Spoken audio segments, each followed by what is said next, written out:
1 Samuel, capítulo 2. Amém? Podemos ler?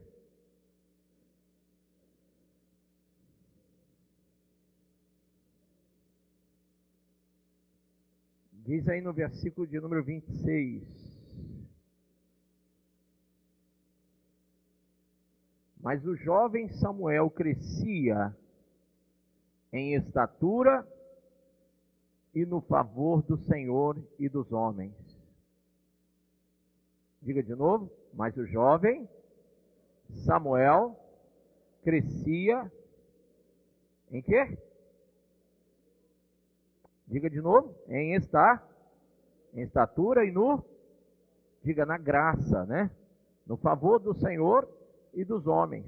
Amém? Ponha a mão sobre a Bíblia e diga: Pai, essa é a tua palavra. Fala ao meu coração em nome e para a glória de Jesus. Diga amém. Pode sentar. Diga para o seu irmão assim: querido, Deus quer te dar crescimento espiritual. Sabe, irmão, Deus quer amadurecer a gente. Perfeição é amadurecimento. Amém? Você, quando busca a perfeição, você tem que buscar amadurecimento. A Bíblia diz que o jovem Samuel, ele crescia em estatura, porque ele foi entregue por sua mãe. Como era o nome dela? Ana. Foi entregue ainda pequenininho, né? Assim que desmamou, foi entregue para ser criado dentro da casa de Deus. Aonde nós temos que ser criados, irmãos? A nossa criação, nós fomos criados por Deus e o lugar onde nós temos que crescer é na casa de Deus. Amém? Quando uma pessoa que é criada por Deus, é criatura de Deus, cresce lá no mundo, fora da casa de Deus, ela traz para si os conceitos, preceitos e valores do mundo e não as coisas de Deus. Então não há nela um crescimento satisfatório, salutar. Não há nela um crescimento espiritual. Por isso que tem muitas pessoas que morrem, que se acabam, que se destroem moral e espiritualmente e fisicamente, porque não tiveram um crescimento correto. Mas a Bíblia diz, diga comigo, o jovem Samuel crescia em estatura, estava crescendo, mas também estava crescendo na graça do Senhor. Diga amém. Quem quer crescer na graça de Deus? Hã? Tem gente que cresce na estatura, mas na graça não cresce. Sim ou não? Tem gente que fica mais velho na estatura, mas na graça, infelizmente, não. Tem gente que cresce, né, no tamanho, mas, infelizmente, o tamanho da fé continua mirrado. Hã? Então, nós temos que aprender esse conceito. O crescimento espiritual de Samuel, ele é muito similar, se você for olhar, lá no livro de Lucas, capítulo 1, versículo de número 80, veja aí. Lucas, capítulo 1, eu vou te dar alguns exemplos de pessoas que cresceram na presença de Deus. Mateus, Marcos, Lucas, o terceiro livro dos evangelhos, perdão. Amém ou não? Quem achou, diga graças a Deus. Capítulo 1, versículo 80. Quando fala de João Batista, a Bíblia diz: o menino crescia e se fortalecia onde? Como? Diga, em espírito. O menino crescia e se fortalecia em espírito. E viveu nos desertos até o dia em que havia de manifestar-se a Israel. Amém? Quer dizer, esse menino chamado João Batista, assim como esse menino chamado Samuel, ele teve o seu crescimento na graça, no espírito. Ele não viveu no meio da sociedade, no meio dos homens, mas a Bíblia diz que ele cresceu, Samuel cresceu dentro da casa de Deus, e João Batista cresceu no deserto. Eu já falei aqui domingo que o deserto é lugar de aprendizado. Amém? A Bíblia diz que quando Jesus nasceu, veja em Lucas 2, capítulo 2, versículo de número 40, fala do crescimento de Jesus da seguinte forma: crescia o menino e se fortalecia, enchendo-se de quê, pessoal? Hã? Sabedoria, diga, sabedoria. E mais uma vez você vai ver a palavra graça. E a graça de Deus estava sobre ele. Amém ou não? Amém ou não? Versículo de número 52, por favor. E crescia Jesus em sabedoria, estatura e graça diante de Deus e dos homens. Nós temos que crescer diante de Deus e dos homens. Você não vai crescer só diante de Deus. Os homens estão lhe vendo. Sua família está lhe vendo. Seus amigos estão lhe vendo. Quem não lhe conhece também está lhe vendo. Você vai crescendo em estatura, mas você não pode se conformar em crescer somente em estatura. Você tem que buscar crescer em graça, em espírito. Amém? E a Bíblia diz que Jesus cresceu em estatura, em graça diante de Deus e dos homens. E nele havia sabedoria. Nós vamos chegar lá. Quando a Bíblia fala sobre o crescimento do apóstolo Paulo, aí em Atos dos Apóstolos, por favor, capítulo 9, Mateus, Marcos, Lucas, João e Atos, antes de Romanos, capítulo de número 9, Paulo se converte nesse capítulo, no versículo de número 22,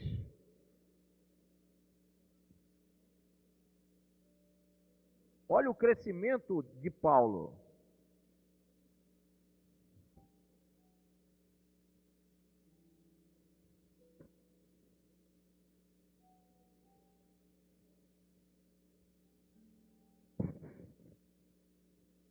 Amém? Quem achou? Posso? Posso? 22. Saulo, porém, mais e mais se fortalecia e confundia os judeus que moravam em Damasco, demonstrando que Jesus é o Cristo. Ele crescia mais e, diga, mais e mais, se fortalecia e confundia aqueles que um dia ele estava junto. Um dia Paulo estava junto daqueles homens, mas quando ele teve um encontro com Deus no caminho de Damasco, ele ficou cego, as escamas lhe fecharam os olhos, ele já não enxergava até que Deus enviou um servo dele, Ananias, e a Bíblia diz aí, volte no versículo 17, então Ananias foi entrando na casa, e impôs sobre ele as mãos, dizendo, Saulo, irmão, o Senhor me enviou a saber, o próprio Jesus, que te apareceu no caminho por onde vinhas, para que recuperes a vista e fique cheio de quê, pessoal? Do Espírito Santo. Do Espírito Santo. Imediatamente lhe caíram dos olhos como que umas escamas e tornou a ver. A seguir, levantou-se e foi batizado. E depois de ter se alimentado, sentiu-se fortalecido, então permaneceu em Damasco alguns dias com os discípulos. E logo pregava nas sinagogas uma criança na fé. Uma criança na fé. Ele havia acabado de nascer, tinha conhecimento humano, mas não tinha conhecimento espiritual. Mas a Bíblia diz, e logo pregava nas sinagogas a Jesus, afirmando que este é o Filho de Deus. Ora, todos os que o ouviam estavam atônitos e diziam, não é este o que exterminava em Jerusalém os que invocavam o nome de Jesus, e para que veio precisamente com o fim de os levar amarrados aos principais sacerdotes? Mas a Bíblia diz que Saulo, porém, crescia mais e mais e se fortalecia e confundia os judeus que moravam em Damasco, amém?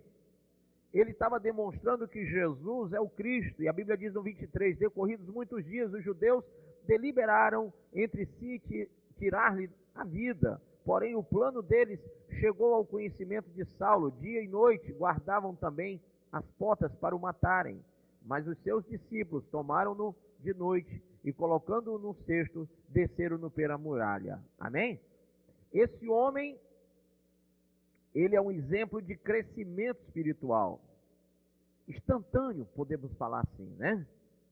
Há tantas pessoas que passam tanto tempo no Evangelho e continuam meninos.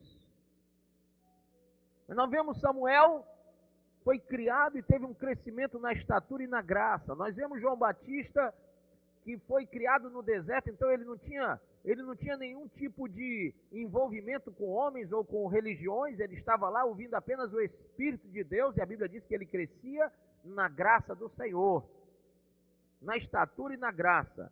Nós vemos o apóstolo Paulo, nós vemos o próprio Senhor Jesus, e veja o que Paulo escreve aí em 2 Tessalonicenses, capítulo de número 1. Você vai passar a carta de Paulo aos Romanos, Coríntios, 1 e 2 Coríntios, segue em frente, vai para os Gálatas, passa por eles também. Paulo escreve aos Gálatas, vem aos Efésios, vai em frente depois dos Efésios, vai seguindo, Filipenses, aí você passa por Colossenses e chega em Tessalonicenses, amém? 2 Tessalonicenses, segunda carta de Paulo aos Tessalônicos, capítulo 1. Quem achou? Olha o que Paulo fala aos Tessalônicos. É interessante porque na primeira epístola aos Tessalônicos, Paulo foi até impedido de propagar a palavra lá. Mas aqui não. Paulo está comentando o crescimento dessa igreja. Diz assim, ó: irmãos, cumpre-nos dar sempre graças a Deus no tocante a vós outros, como é justo, pois a vossa fé cresce sobremaneira e o vosso mútuo amor de uns para com os outros vai aumentando. Vamos ler de novo isso aqui? Irmãos, cumpre-nos dar sempre graças a Deus no tocante a vós outros, como é justo, pois a vossa fé cresce sobremaneira e o vosso mútuo amor, isso aqui é crescimento cristão, irmão. O vosso mútuo amor de uns para com os outros vai aumentando, a tal ponto que nós mesmos nos gloriamos de vós nas igrejas de Deus, à vista da vossa constância e fé em todas as vossas perseguições e nas tribulações que suportais, sinal evidente do reto juízo de Deus, para que sejais considerados dignos do reino de Deus. Quer dizer, aquela perseguição toda, em vez de diminuir, em vez de acabar com a fé daqueles homens, estava aumentando a fé deles, estavam crescendo sobremaneira. Tem gente que quando vem a tribulação, começa a se desmoronar toda a casa, toda a vida espiritual, mas Paulo está glorificando a Deus pela vida dos Tessalônicos, porque a posição deles era de crescimento espiritual diante das tribulações. Pergunta para o seu irmão, irmão, diante das tribulações, qual é o crescimento que você tem tido? Será que você tem crescido ou tem decrescido? Você tem crescido em fé? Você tem crescido em amor uns para com os outros? Diante das perseguições, diante das tribulações, o que é que tem acontecido na tua vida espiritual? Fale com o seu irmão aí. Aí diz assim: esse é um sinal evidente do reto juízo de Deus, para que sejais considerados dignos. Não há dignidade se você diante da tribulação não achar o crescimento. Amém? Se você decair diante de tribulação, não tem dignidade nenhuma de Deus.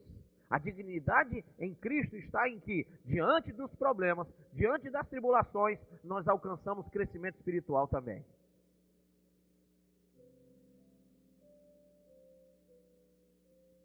E diz, pelo qual com efeito estáis sofrendo. Se de fato é justo para com Deus que Ele dê em paga tribulação aos que vos atribulam, e a vós outros, os que sois atribulados, alívio juntamente conosco, quando no céu se manifestar o Senhor Jesus com os anjos do seu poder, em chama de fogo, tomando vingança contra os que não conhecem a Deus e contra os que não obedecem o Evangelho de nosso Senhor Jesus. Estes sofrerão penalidades de eterna destruição, banidos da face do Senhor e da glória do seu poder. Então, os tessalônicos não estavam pensando na glória aqui, mas na glória eterna. Diga para o seu irmão, nós precisamos entender essas coisas. Sabe por quê, irmão? Porque quando você não entende, você fica uma pessoa totalmente desviada. Diga desviador. O que quer dizer desviado?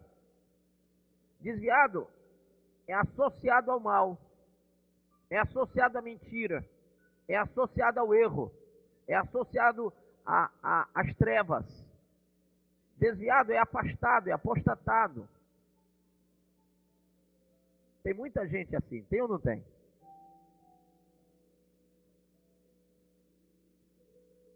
Veja aí, por favor. Provérbios.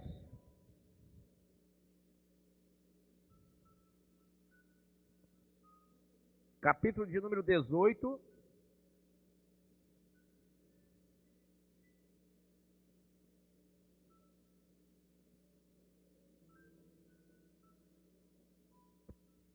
Amém?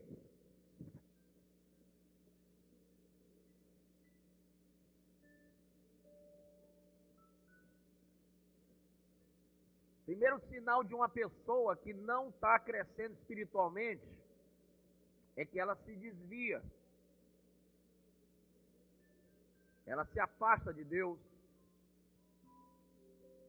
A Bíblia diz que Jesus crescia na presença de Deus e na presença de quem? De quem? Fala bem alto. Dos homens. Quando a pessoa está desviada, ela se afasta da presença dos homens. Ela sabe que não pode se afastar da presença de Deus, mas ela se afasta da igreja. Preste atenção nisso. Versículo 1 do capítulo 18. O solitário busca o seu próprio interesse e insurge-se contra a verdadeira sabedoria. Ele quer saber? Não. Cristo cresceu em sabedoria. Paulo cresceu em sabedoria. João Batista cresceu em sabedoria. Samuel cresceu em sabedoria, na presença de Deus e na presença dos homens. Mas o desviado não.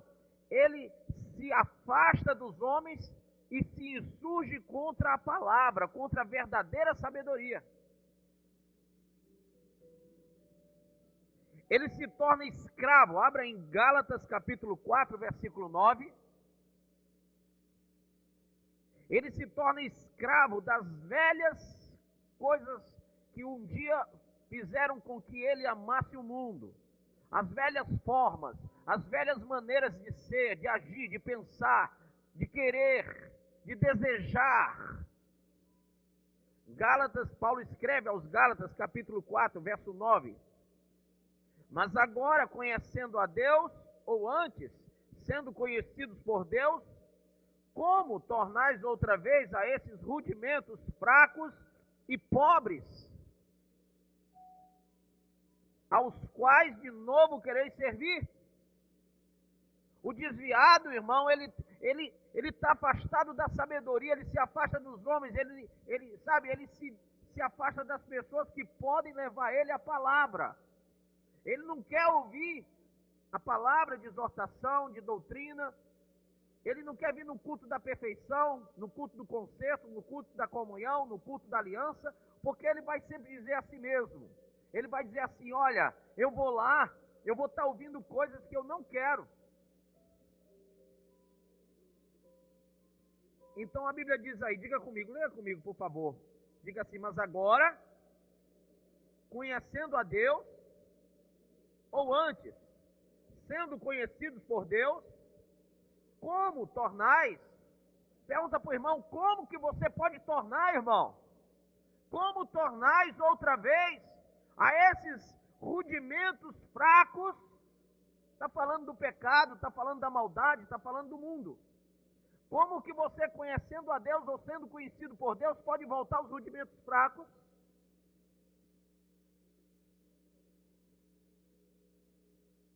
E pobres. O pecado é uma pobreza na vida humana, irmão. A pessoa às vezes pensa, vou para o pecado fazer o que eu quero. fica pobre, miserável.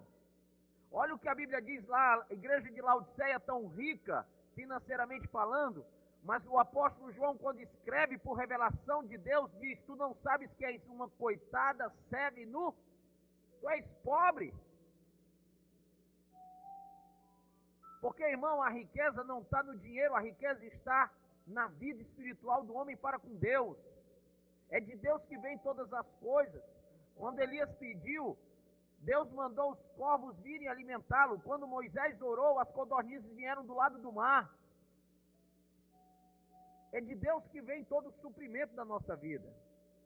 Davi disse: Senhor, riqueza e glória vem de ti. Riqueza e glória vem do Senhor.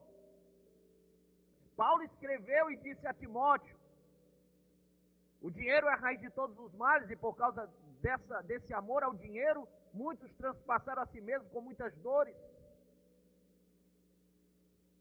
Então a riqueza real só pode entender aquele que realmente não está desviado, mas aquele que está vivo e espiritualmente está crescendo, está amadurecendo para entender os verdadeiros conceitos de Deus para conosco.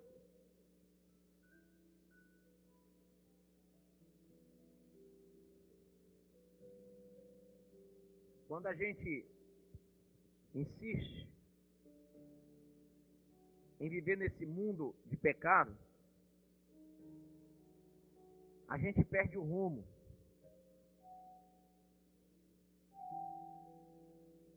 E desagrada profundamente o Senhor, amém? Lá na carta aos Hebreus, no capítulo 10, verso 38, diz: mas o meu justo viverá da fé. E se ele recuar, a minha alma não tem prazer nele. Deus não se agrada daquele que recua.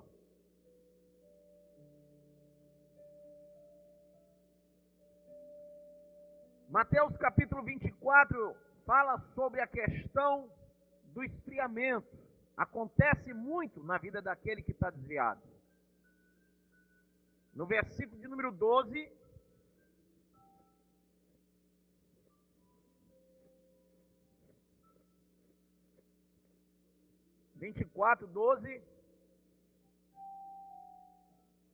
diz assim, perdão, 10, não é 12.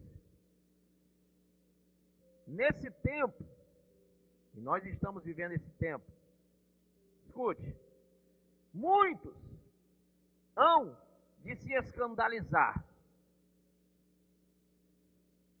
trair e odiar uns aos outros. Levantar-se-ão muitos falsos profetas e enganarão a muitos. Aquele, porém, que perseverar até o fim, esse será salvo.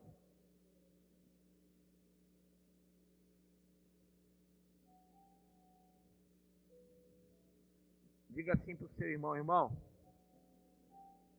por se multiplicar a iniquidade, o amor de quase todos se esfriará. Olha para o seu irmão, olha dentro dos olhos dele e diz: você ama Deus mesmo? Você ainda ama Jesus Cristo? Jesus ainda é o teu único Salvador e Senhor? Será que o teu amor não esfriou? Por que você não ora, não jejua, não evangeliza? Por que você não tem uma chama acesa dentro de você para pregar o Evangelho de Cristo Jesus? Por que você está se corrompendo com os conceitos do mundo? Por que justamente agora, sendo conhecido por Deus e conhecendo a Deus, você resolveu voltar para os rudimentos fracos e pobres do passado? Será que esse amor, de repente, por qualquer coisa, você se veste como no passado, você se traja como no passado, você fala como no passado, você começa a se acompanhar com as pessoas do passado, você começa a ter prazer nas coisas do passado? O que está havendo?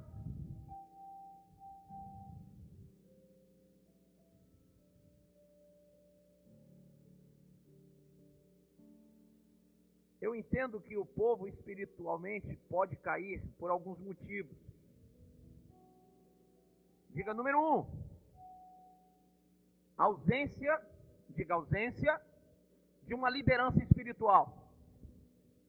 Deus tem me levantado para ser liderança espiritual nessa nação. Nessa nação.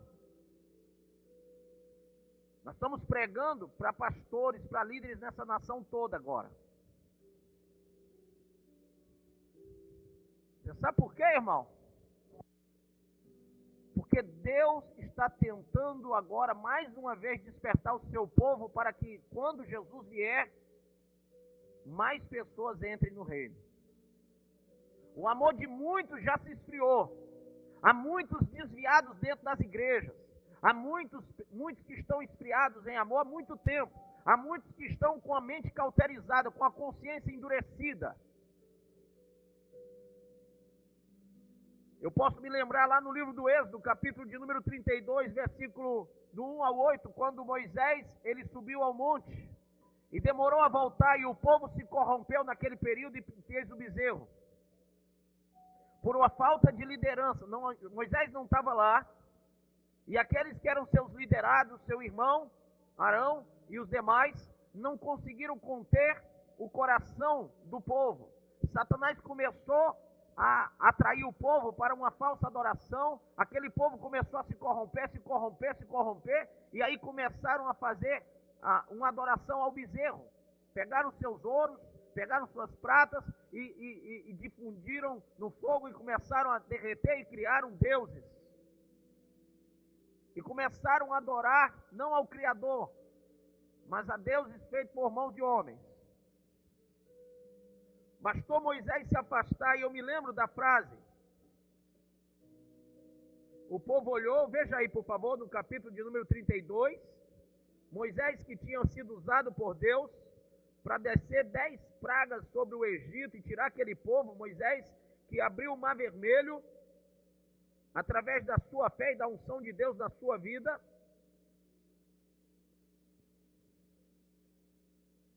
Mas no versículo, capítulo 32 diz: mas vendo o povo que Moisés tardava em descer do monte, acercou-se de Arão e lhe disse: levanta-te, faze-nos deuses que vão adiante de nós, pois quanto a este Moisés, o homem que nos tirou do Egito, não sabemos o que lhe terá sucedido. Esqueceram do líder, esqueceram do pastor, esqueceram da liderança, esqueceram do aprendizado. Bastou alguns dias para que eles esquecessem tudo aquilo que tinham aprendido. O povo estava desviado.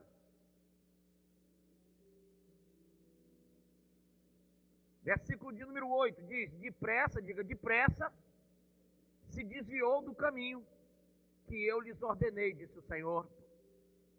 E fizeram para si um bezerro de fundição. Perante ele se inclinaram e lhe ofereceram sacrifícios e disseram: são estes, ó Israel, os teus deuses que te tiraram da terra do Egito.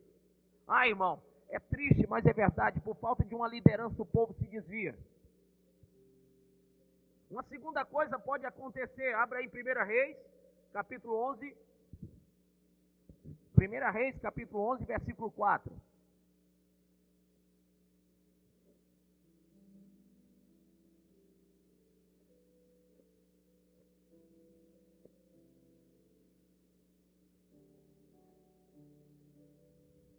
Para ficar mais fácil para você, o livro de 1 Reis fica antes de 2 Reis. Capítulo 11, versículo 4. Vamos lá. Facinho, facinho, mamão com açúcar. Bem facinho.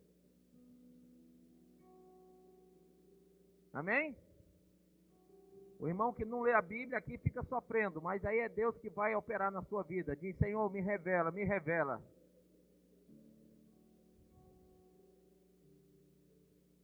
Vamos ler.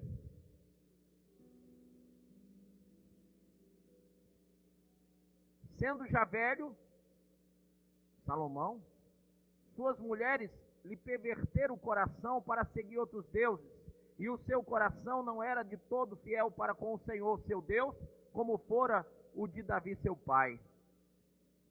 Diga a segunda coisa: associações más. Com quem você está se associando, irmão? Quem são teus amigos? Quem é o marido que você escolheu ou a mulher que você escolheu para casar? Quem é o teu noivo? Quem é teu namorado? Hã? Quem é a tua melhor amiga? Quem é teu pastor? Às vezes você pega um profeta de Baal e chama ele de pastor. Quem é? Com quem você está se associando? Eu aprendi desde pequeno que quem se junta com porcos, farelo come. Sim ou não? E aí? Você tem critérios ou não? Se alguém diz, olha, pode aceitar que é gente boa. Sabe o que eu faço, irmão? Eu digo, peraí. Gente boa lá para tuas negas. Porque para ser gente boa para mim vai ter que passar pelo meu crivo. Eu tenho meus preceitos, eu tenho meus valores. Então primeiro eu vou analisar, pode ser bom para ti, para mim não, meu irmão. Não é todo mundo que diz que é gente boa que eu vou aceitar no meu eixo de amizades. Ao contrário, eu sou altamente criterioso. Você pode falar comigo, você pode dar parte do Senhor para mim, mas para ser amigo meu irmão, você vai ter que comer um saco de sal daqueles bem grandes. Vai pagar preço para ser meu amigo. São poucos os que eu considero amigos. Eu tenho muitos conhecidos, mas amigos não. Sabe por quê? Porque no meu critério, irmão, no meu critério espiritual, eu não quero me corromper com ninguém. Eu não quero aceitar aquele que vai trazer para mim coisas ruins. O problema das pessoas é que elas estão sempre se associando com as outras, tentando levar vantagem um do outro. E não há critérios para isso, porque quando um quer o que o outro tem, não há critério, só há ganância. O critério espiritual é que você entenda que o que você tem para você é Deus que vai dar. É Deus que vai te dar todas as coisas, ninguém vai te acrescentar nada. Talvez tire de você, mas acrescentar nunca. Todo mundo que vai se aproximar de você vai querer alguma coisa de você. Então o que é que você tem que fazer? Você tem que ter critérios. Amém? Outro dia um cidadão quis me contratar para defender ele. Causa jurídica é a seguinte: coloquei um pessoal para trabalhar para mim, gente boa, para ser meu caseiro. E o problema? Gente boa colocou ele na justiça. Não era caseiro dele, o cara tinha um trabalho fora, ele deu apenas moradia pro cara, porque o cara não tinha onde ficar com uma mulher e uma filha. O cara tinha carteira assinada de uma empresa, mas depois de não sei quantos anos o cara resolveu fazer uma coisa, sabe o quê? Colocou a mulher dele como caseira e colocou o rapaz na justiça para pedir 60 mil reais.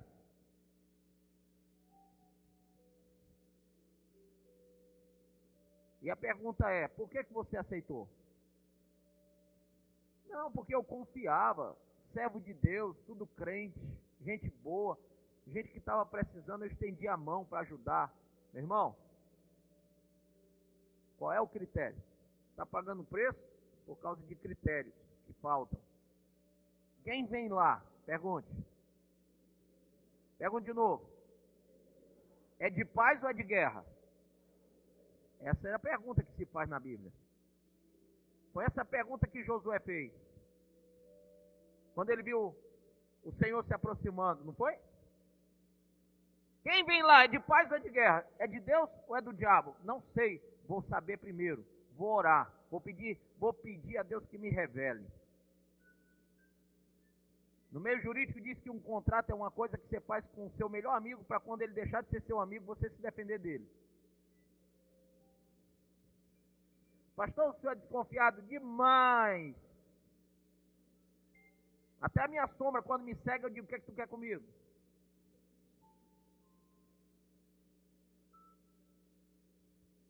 Por quê? Porque a dor ensina a gemer. Porque a gente sabe que na vida teremos tribulações. Porque só há um verdadeiro que é Deus. Só há um bom que é Deus. E das pessoas que você menos espera foram as suas maiores decepções, sim ou não? Foi dali que veio os seus maiores problemas, sim ou não? Por que você ficou frustrado? Porque de quem você menos esperava veio o ataque, sim ou não? Você achava que está tudo resolvido desse lado e de repente foi desse lado que veio o ataque. Diga assim, irmão, deixe de ser menino. 1 Coríntios 3,11. Abra aí. Vamos amadurecer. Vamos aprender o beabá da Bíblia. Vamos ser... Olha, lá no mundo a gente aprende o ABC e na igreja a gente aprende o obedecer. Vamos aprender com Deus.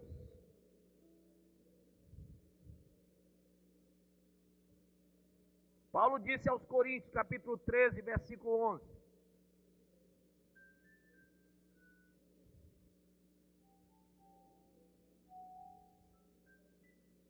Amém? Marcílio, você é um bem-aventurado. Diz assim, ó. Quando eu era menino, falava como menino. Pensava como menino. Raciocinava como menino. Mas logo que cheguei a ser homem, acabei com as coisas de menino. Acaba, meu irmão, com essa meninice espiritual. Deixa de ser Maria vai com as outras. Deixa de fazer más associações. As más companhias corrompem os bons costumes. Não presta, corta da tua relação, meu irmão. Rapaz, depois que você ficou assim, foi para aquela igreja, ficou besta. Fiquei besta, mas fiquei salvo.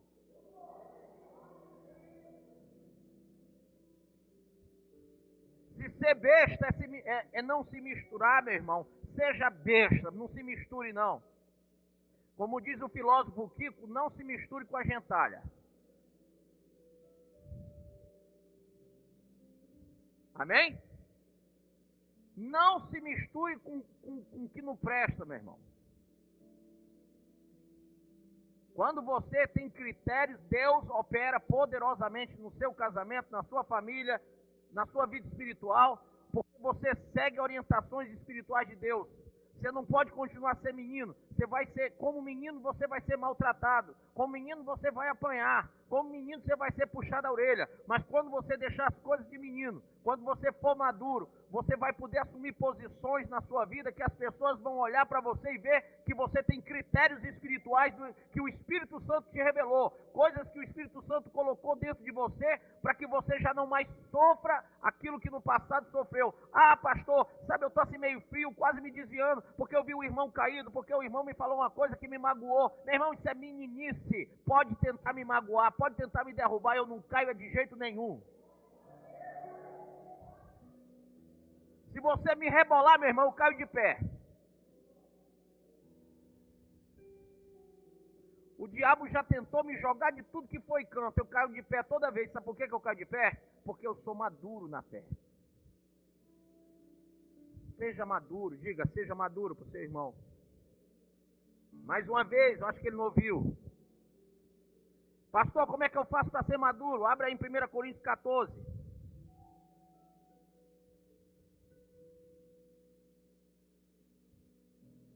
Olha o conselho de Paulo ainda aos Coríntios. Versículo de número 20.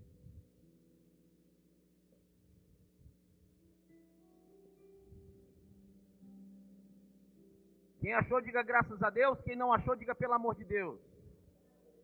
Amém. Diz assim, ó. Irmãos, não sejais meninos no entendimento. Entendeu ou não entendeu? Com todo respeito às irmãs que são louras.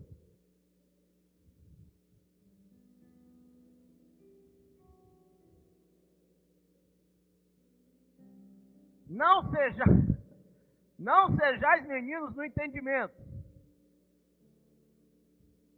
Ana Maria, outro dia eu falei um negócio aqui, quando ela chegou em casa.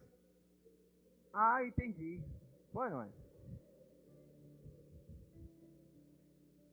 Não sejais meninos no entendimento. Tem gente que leva tempo para entender, sim ou não? Tem gente que tem que apanhar muito para entender. Tem que apanhar muito, mas apanhar muito, muito mesmo. Aí diz, poxa, o pastor está só batendo em mim. Poxa, as pessoas só sabem me agredir. Mas rapaz, para onde eu viro é pancada. O povo da igreja não gosta de mim não, fica só me acusando, só falando mal de mim. Ah, o povo só fala que eu estou isso ou que eu estou aquilo, o povo fica olhando para a minha vida. Você está apanhando porque é menino, se fosse maduro não estava fazendo as coisas de menino.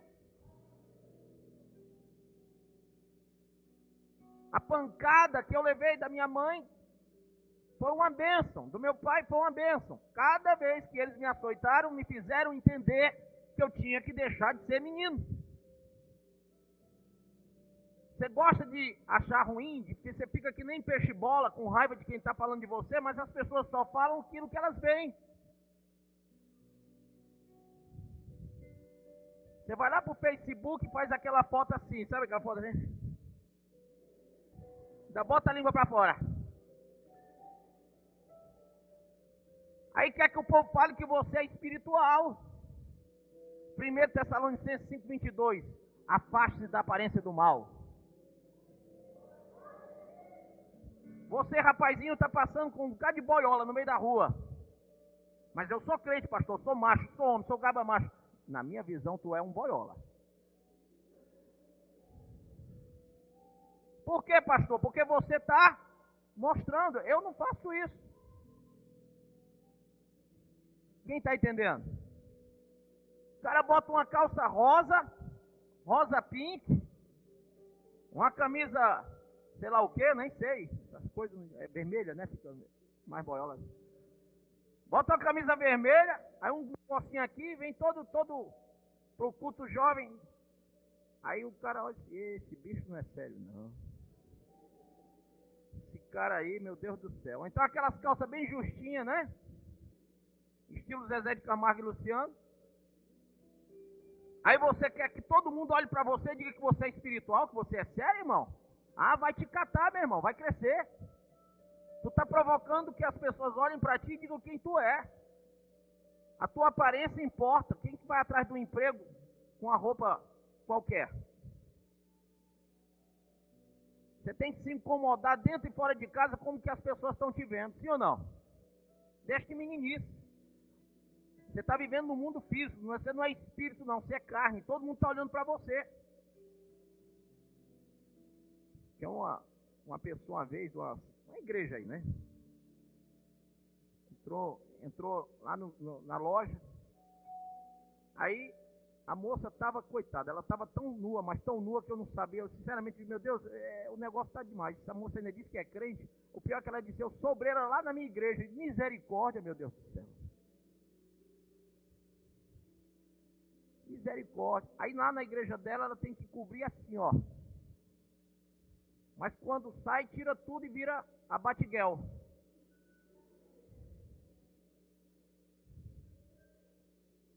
Misericórdia, né? O que adianta, meu irmão? Vamos ser maduros, diga maturidade. Olha o que o texto diz, irmãos, não sejais meninos no entendimento, mas sede meninos na malícia e adultos no entendimento. Meu irmão, na malícia, seja menino. O menino, você olha para uma criança, cadê meu filho? Está por aí? Está ali? Você pode olhar para ele, ele não sabe nada de malícia, irmão. Ele é menino na malícia. Ele não pega as coisas que você, malicioso, pega, ou eu. Nós somos maliciosos, nós já crescemos, infelizmente aprendemos o bem e o mal, e sabemos o que é mal e o que é bem, e por isso somos maliciosos também. Mas a criança não, a Bíblia diz, como você tem que ser menino na malícia e adulto no entendimento.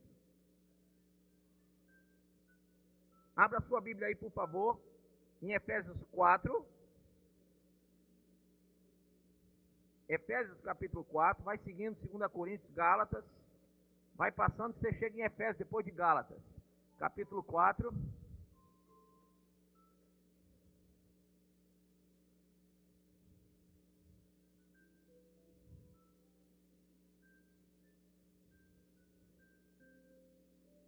Amém?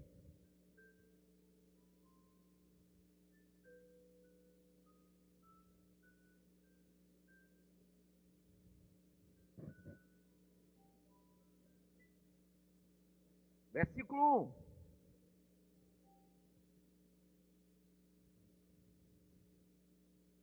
Rogo-vos, pois eu, o prisioneiro do Senhor, disse Paulo, que andeis de modo, o quê? Digno de quê? Da vocação a que fostes chamados. Como que é a vocação a qual você foi chamado? Quem parou para ser maduro e entender que não foi chamado para ser um Zé Manel dentro da igreja?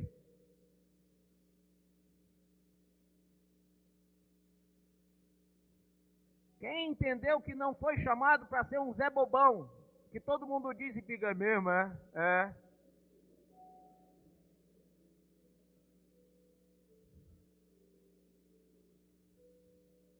Qualquer pessoa te corrompe, qualquer pessoa te leva para um caminho ruim, qualquer convite te balança.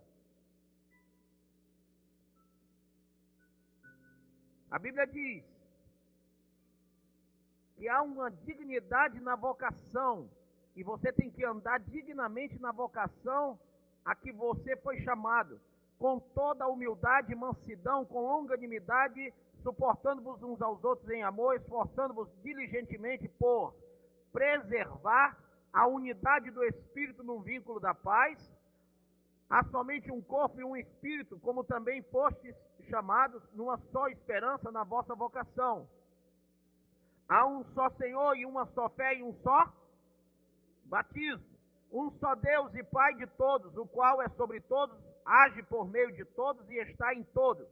Por isso diz, quando ele subiu às alturas, levou o cativo o cativeiro e concedeu dons aos homens. Ora, que quer dizer subiu, senão que também havia descido até as regiões inferiores da terra. Aquele que desceu é também o mesmo que subiu acima de todos os céus para encher todas as coisas. E ele mesmo concedeu uns para apóstolos, outros para profetas, outros para evangelistas e outros para pastores e mestres, com vistas ao aperfeiçoamento dos santos. Diga, aperfeiçoamento dos santos para o desempenho do seu serviço para a edificação do corpo de Cristo. Até, tem um limite, até que todos cheguemos à unidade da fé e do pleno conhecimento do Filho de Deus, a perfeita varonilidade, à medida da estatura da plenitude de Cristo, para que não mais sejamos como meninos, agitados de um lado para o outro e levados ao redor por todo o vento de doutrina, pela artimanha dos homens, pela astúcia com que induzem ao erro, mas seguindo a verdade em amor, cresçamos em tudo naquele que é a cabeça, Cristo, de quem todo o corpo bem ajustado e consolidado pelo auxílio de toda junta, segundo a justa cooperação de cada parte, efetua o seu próprio aumento para a edificação de si mesmo em amor. Quem entendeu isso? Há um limite de Deus para nós, há um chamado, há um alvo, sim, até que cheguemos à unidade da fé e do pleno conhecimento do Filho de Deus, à perfeita varonilidade, à medida da estatura da plenitude de Cristo. Quem quer chegar a isso? Paulo, Jesus, Samuel, João Batista, eu e você. Eu e você. Você não pode ser mais um carregador de Bíblia que não sabe o que tem dentro. Ou uma pessoa que sabe o que tem dentro, mas não tem o Espírito que está lá. Ou aquele que tem o Espírito, mas não sabe o que está lá. Você tem que ser uma pessoa que vive a plenitude de Cristo. Amém?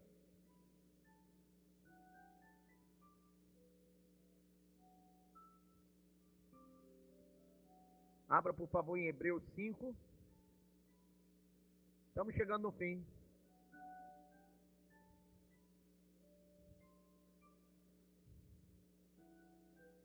Pode seguir para frente, Hebreus é para frente. Capítulo 5. Pastor, o senhor me incomoda com isso. Mas tem gente que dá graças a Deus quando eu falo.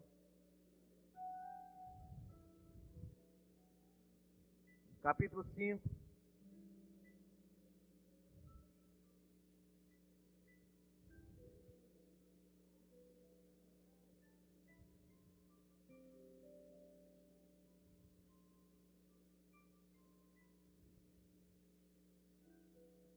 Versículo 11.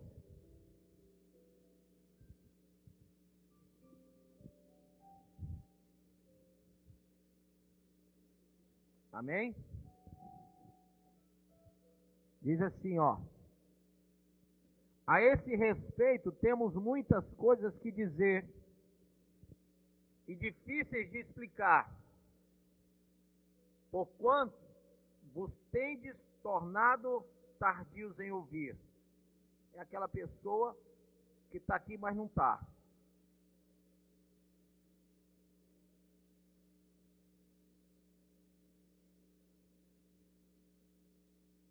Entendeu? Está aqui.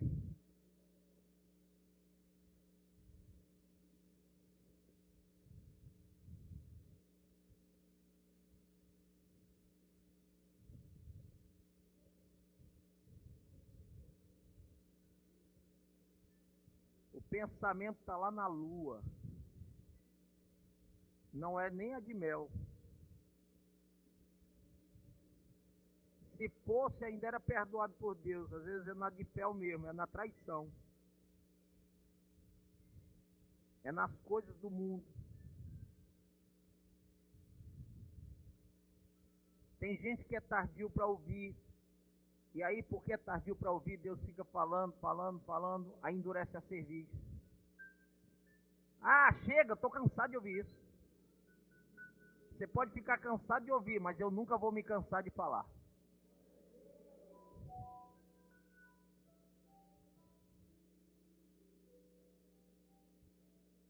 Ele diz, a esse respeito temos muitas coisas que dizer e difíceis de explicar, porquanto vos tendes tornado tardios em ouvir.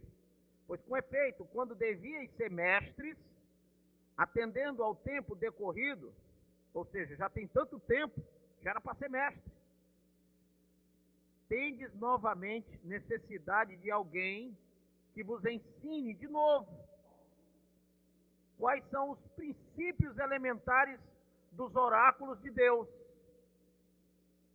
Tem gente que está tanto tempo na igreja, mas tem que alguém chegar e dizer, irmãozinho, ei, good, volta, vamos orar, ler a Bíblia, evangelizar. Está velho, caquético dentro de uma igreja, mas continua menino. Aí tem que ter alguém para chegar com paciência, para ensinar de novo quais são os princípios elementares dos oráculos de Deus. Assim vos tornastes como necessitados de leite e não de alimento sólido. Aí alguém diz assim, pastor, vai devagar, porque se o senhor for forte, ele vai se desviar. Pastor, fala calmo. Pastor, fica quieto. Pastor, não fale isso tudo, porque senão vai afugentar, senão não fica na igreja. Pastor, está vindo só para ver qual é. Mas de repente, se o senhor pesar a mão, ele corre.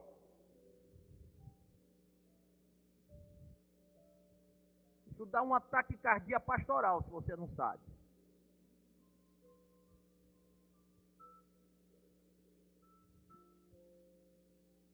Você quer deixar de ser menino?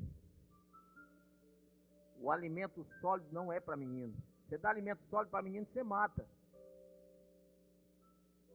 Às vezes tem gente na igreja que eu queria mandar lá para o segundo andar, ficar na sala das crianças, é bem melhor. E olha que tem criança que sabe mais do que o menino.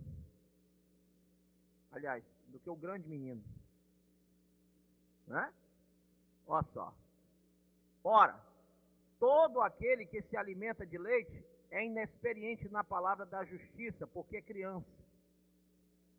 Mas o alimento sólido é para os adultos, para aqueles que pela prática têm as suas faculdades. Que faculdade é essa? É Unifor, federal, estadual? Hein? Que faculdade é essa? Eu não vou falar mais não, que é para não fazer propaganda para os outros. Com essa faculdade, a mente, diga mente. Que tem as suas faculdades exercitadas para discernir não somente o bem, mas também o mal. Amém? Aí vinha alguém conversando comigo, de lá para cá, foi o nosso diácono Jardel conversando comigo, né? E a minha esposa. E às vezes alguém diz assim, pastor, o senhor sabe que Beltrano ou fulano está afastado do evangelho, da igreja? Eu digo, é? Sabe por que eu não ligo? Primeiro que todo mundo aqui tem esse cartãozinho aqui com o meu telefone, tem ou não tem? Na hora que ligar, eu atendo. Segunda coisa, eu prego 11 da manhã, todo dia na rádio e todo dia nesse horário agora também. Estou na internet 24 horas. Não há um cristão dessa igreja que não seja atendido por mim no gabinete. Sim ou não? A minha porta nunca está fechada para as ovelhas. Nem as minhas, se é que eu posso dizer minhas, que eu não considero, são sempre do Senhor. Mas aqueles que estão no pasto aqui, como também a de muitas igrejas que vêm aqui me procurar.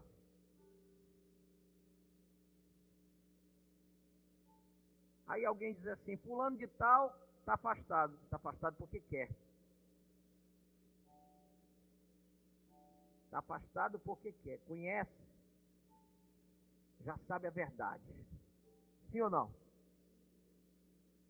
Está fazendo bobagem por quê? Está deixando de vir para o culto por quê? Deixa de me ouvir na rádio por quê? Quer. Deixa de me ver na TV web por quê? Fala besteira por quê? Quer. É o diabo? Não. Não é o diabo. É a pessoa mesmo.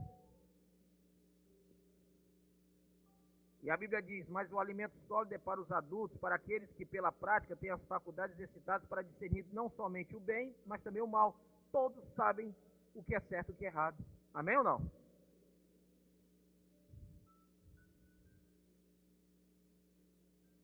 Então,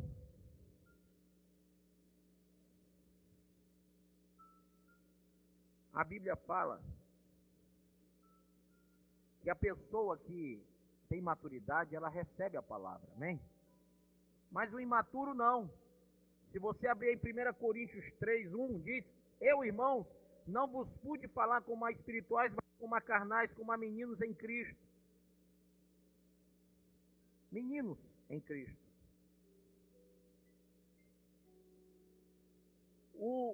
A pessoa imatura, diga, a pessoa imatura, ela necessita de ensino. Diga, se a pessoa imatura é instável. Efésios 4:14, para a gente terminar.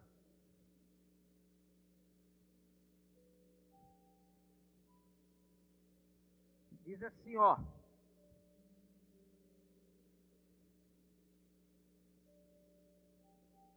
Para que não sejamos mais meninos inconstantes, levados ao redor por todo o vento de doutrina, pelo engano dos homens que com astúcia induzem ao erro.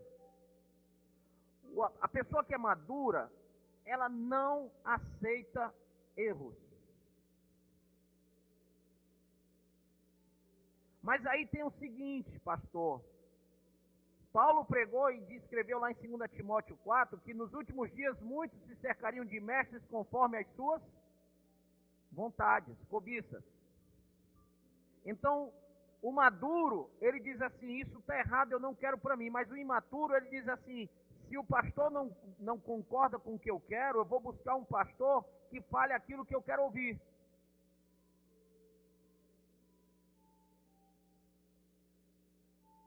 O imaturo está sempre buscando se agradar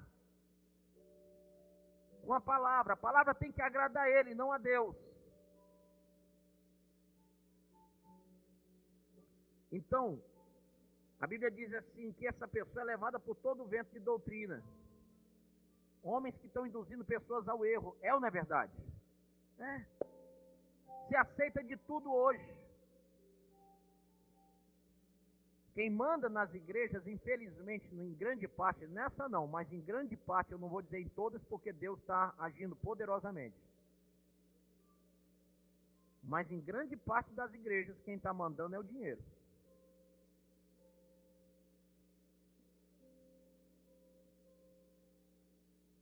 Infelizmente, é triste, mas é verdade. Por isso que nós temos que ser maduros nesses últimos dias e nos acercar do conhecimento. Diga conhecimento. Oséias 4:6 diz que por falta do conhecimento nós somos o quê? Destruídos. Nós temos que buscar o conhecimento muito mais do que o ouro e do que a prata. Se você encontra uma palavra que te direciona para Deus e para o céu, cuidado, meu irmão. Você encontrou a verdade no meio de tanta mentira. Tem gente que se espanta. Mas é verdade. Muitos não entrarão pelas portas do céu por causa dos fariseus que nem entram e nem deixam o povo entrar.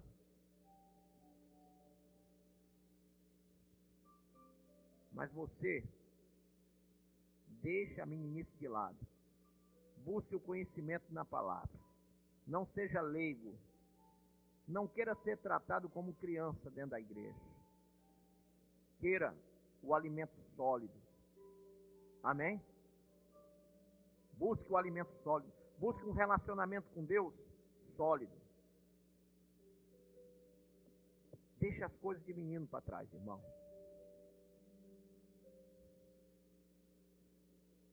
Três coisas que regem o nosso relacionamento. Eu falei domingo ou foi sexta, que eu admiro muito.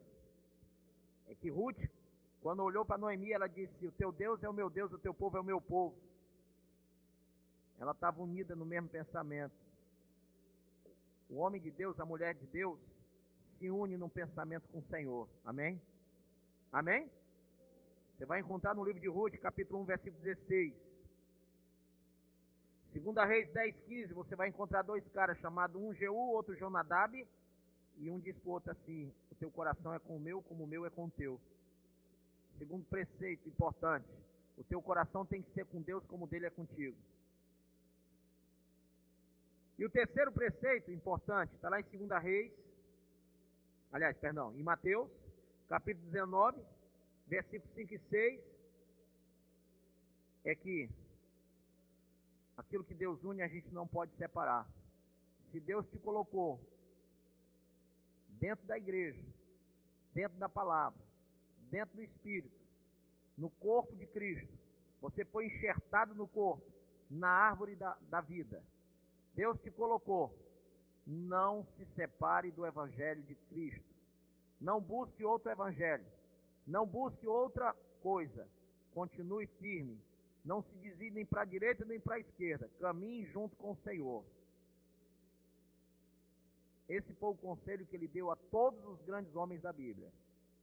Desse caminho tu não te afasta nem para a direita nem para a esquerda. Amém?